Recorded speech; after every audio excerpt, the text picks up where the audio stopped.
Assalamualaikum warahmatullahi wabarakatuh. Perkenalkan saya Tamsil Sabila, G701-19011 dari kelas B. Di sini saya akan menjelaskan tentang uji disolusi terbanding. Apa itu uji disolusi terbanding? Uji disolusi terbanding adalah uji disolusi komparatif yang dilakukan untuk menunjukkan similaritas ataupun perbedaan profil disolusi antara obat uji dengan obat komparator atau inovator. Nah, tujuan dari UDT ini itu untuk membandingkan profil disolusi antara produk uji terhadap produk inovator. Adapun syarat dari UDT, F1 atau tingkat perbedaan itu dalam rentang 0 sampai 10 dan F2 atau tingkat similaritas itu dalam rentang 50 sampai 100.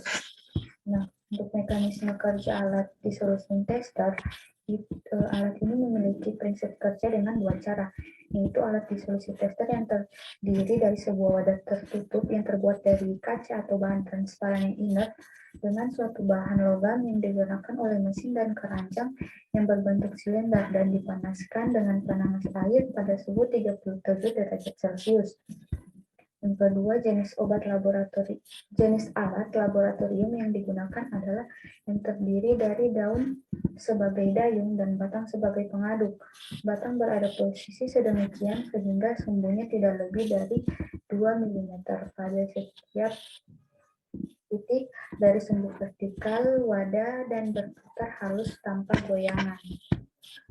Nah, selanjutnya monografi dari ofloxacin.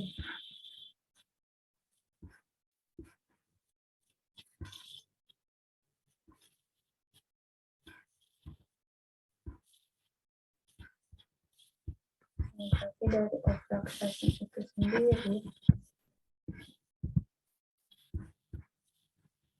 kita lihat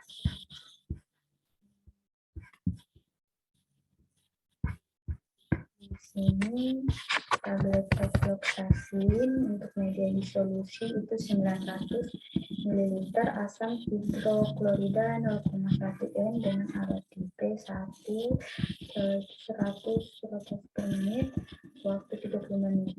Nah, untuk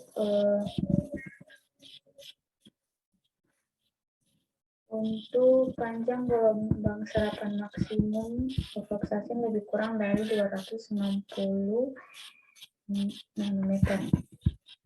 Adapun dalam waktu 30 menit harus larut tidak kurang dari 80% ofloxacin. Nah, 80% ini adalah nilai Q dari ofloxacin itu sendiri. Selanjutnya dari monografi kita lanjut pada syarat keberterimaan. Ini syarat keberterimaan itu ada 3 tahap. Pertama, tahap S1. Nah, di mana S1 ini jumlah tablet yang diuji itu sebanyak 6 tablet. Syaratnya tiap unit sediaan tidak kurang dari Q tambah 5%. Nah, dalam pengujian ini apabila masih ada obat yang tidak memenuhi syarat Q tambah 5%, maka kita lanjutkan pada pengujian S2. Dalam S2 ini digunakan 12 tablet uji. Dengan syarat rata-rata 12 unit adalah sama dengan atau lebih besar dari Q dan tidak satu unit pun yang lebih kecil dari Q kurang 15. Nah, setelah dilakukan pengujian S2 dan masih ada obat atau tablet uji yang belum memenuhi syarat dari S2, kita lanjutkan pada tahap S3. Di mana tahap S3 ini tablet yang digunakan itu 24 tablet dengan syarat rata-rata dari 24 unit adalah sama dengan atau lebih besar dari Q dan tidak lebih dari 2 unit sediaan yang lebih kecil dari Q kurang 15% dan tidak satu unit pun lebih kecil dari Q kurang 25%. Nah, di sini bisa kita lihat dari contoh itu Q diketahui Q ofloxacin 80%. Nah, pada pengujian S1 ini Q tambah 5% atau 80% tambah 5% itu syarat S1-nya adalah 85%. Nah, kita lihat pada data masih terdapat atau masih ada 2 obat yang belum memenuhi persyaratan. Nah, oleh karena itu kita lanjutkan pada pengujian S2. Yang dimana S2 ini syaratnya itu sama dengan atau lebih besar dari 80% dan tidak satu unit pun lebih kecil dari 80 kurang 15% atau sama dengan 65%. Nah, di sini kita lihat ada 2 obat yang kurang dari 60%, yaitu 60 sama 64. Nah, kita lanjut karena belum memenuhi syarat dari S2, kita lanjutkan pada tahap S3. S3 ini kita gunakan 24 tablet. Nah, dengan syarat rata-rata dari 24 unit adalah sama dengan atau lebih besar dari 80%, tidak lebih dari 2 unit sediaan yang lebih kecil dari 65% atau Q kurang 15%, dan tidak satu unit pun lebih kecil dari Q kurang 25% atau 50%. Di sini kita lihat dari data yang bernilai sama atau dengan lebih dari 80% itu, atau bisa kita simpulkan data dari pengujian S3 ini telah memenuhi persyaratan. Selanjutnya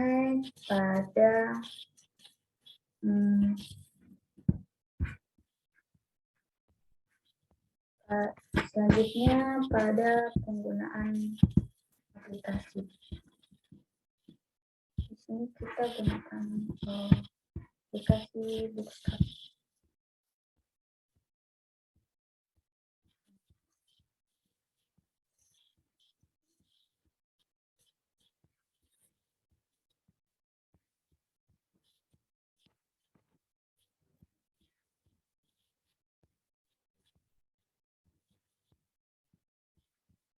Di sini kita gunakan aplikasi Bootstrap. Nah, ini pada referensi ini kita masukkan data dari inovator. Nah, data dari inovator. Untuk tes, ini kita masukkan obat yang akan kita uji dengan inovator. Kita uji perbandingannya dengan inovator itu kan.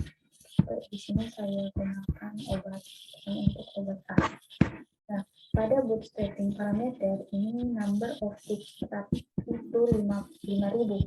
Nah, kita gunakan 5.000 karena ini adalah nilai maksimum dari bootstrap. Untuk confidence interval ini adalah nilai Q, di mana nilai Q yang kita pakai itu nilai Q dari asosiasi itu 80. Nah, untuk sampling mode ini untuk individual kali itu dia digunakan pada bukan untuk perbandingan dengan inovator.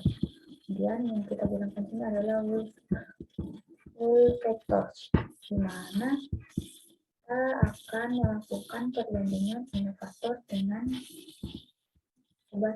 produk obat uji. Untuk F2 auto rule ini, untuk no auto digunakan pada dengan syaratnya itu tidak harus 80% atau 85%. Untuk satu profil ini itu salah satu unit harus 80%, dan untuk 2 profil ini harus 80%, sama dengan atau lebih dari 80%. Di sini kita coba uji.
Di sini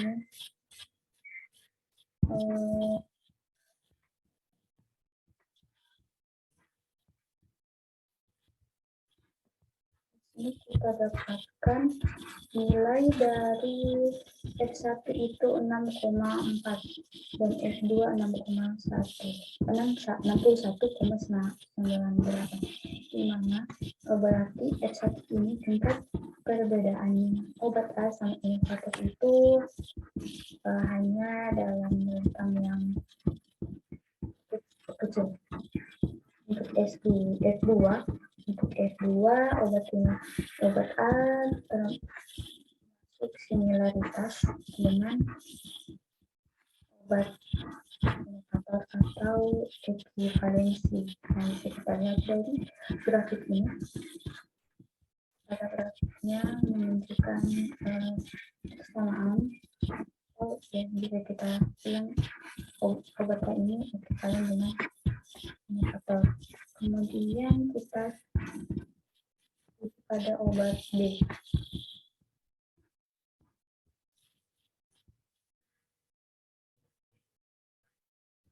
Pada obat B ini didapatkan F1 tingkat perbedaannya itu 9,95 atau hampir 10.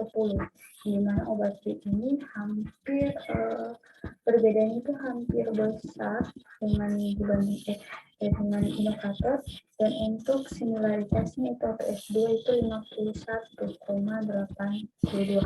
Artinya untuk similaritasnya itu masih